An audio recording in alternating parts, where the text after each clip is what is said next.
মাহত গৌৰৱ গগৈ এজন সন্দেহৰ ঊৰ্ধৰ ব্যক্তি নহয়।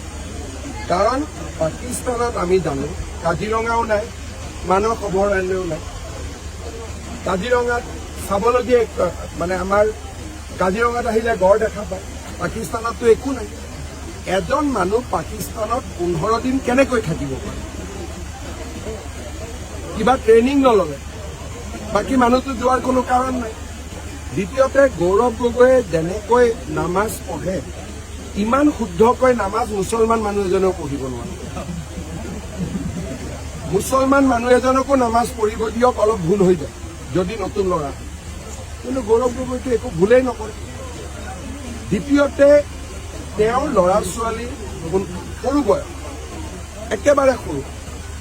কোনোবা সংসদ এজনে, ভাৰতৰ সংসদ এজনে নিজৰ ল'ৰাক বিদেশী ৰাষ্ট্ৰৰ নাগৰিক কৰে নেকি? ডাঙৰ হৈ পঢ়া শুনা কৰি 20 বছৰ বোলে তাতে আছে, বেলেগ কথা। কিন্তু মোৰ কোলাৰ বাচ্চাটো ভাৰতীয় হৈ আছে, মই বেলেগ এখন ৰাষ্ট্ৰৰ নাগৰিক কৰি দিম নেকি?